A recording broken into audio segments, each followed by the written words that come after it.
नमस्ते दोस्तों। आंख खुलने के बाद जो पहली चीज हमें ताजगी देती है, काम के बीच का वो छोटा सा ब्रेक या दोस्तों के साथ गपशप का बहाना, वो है हमारी चाय। आज हम इसी चाय की जीवनी पर बात करेंगे। एक साधारण सी पत्ती से लेकर दुनिया के हर कोने तक पहुंचने की यह यात्रा किसी रोमांचक कहानी से कम नहीं है।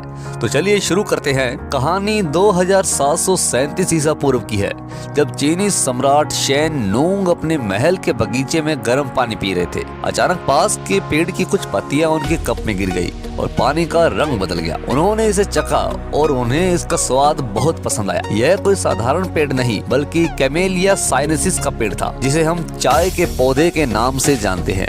शुरुआत में चीन में इसे सिर्फ दवाई के तौर पर इस्तेमाल किया जाता था। बौद्ध भिक्षुओं ने इसे ध्यान के दौरान जगाए रखने वाले पेय के रूप में लोकप्रिय बनाया। लेकिन चाय सिर्फ चीन तक ही सीमित नहीं रही। 9वीं शताब्दी में जापानी भिक्षु इसे जापान ले गए, जहां यह चाय समारोह जैसी एक पूरी संस्कृति का हिस्सा बन गई। यूरोप में चाय 16वीं शताब्दी में पुर्तगाली और डच व्यापारियों के जरिए पहुंची। ब्रिटेन में यह 17वीं शताब्दी में शाही घरानों के बीच एक फैशनेबल ड्रिंक बन गई। ईस्ट इंडिया कंपनी ने देखा कि इस काले सोने में बहुत पैसा है और यहीं से कहानी में एक बड़ा मोड़ आया। व्यापार के लिए ब्रिटिशर्स चीन पर निर्भर नहीं रहना चाहते थे। उन्होंने भारत में चाय उगाने की कोशिश की। असम के घने जंगलों में उन्हें जंगली चाय के पौधे मिले। फिर क्या था? 19वीं सदी में असम और दार्जिलिंग में बड़े पैमाने पर चाय के बागान लगाए गए। यह एक मुश्किल सफर था, जिसमें कई मजदूरों का पसीना और मेहनत लगी है। आज भारत दुनिया के सबसे बड़े चाय उत्पादकों और उपभोक्ताओं में से एक है। चाय सिर्फ एक तरह की नहीं होती है। एक ही पौधे से काली चाय, हरी चाय,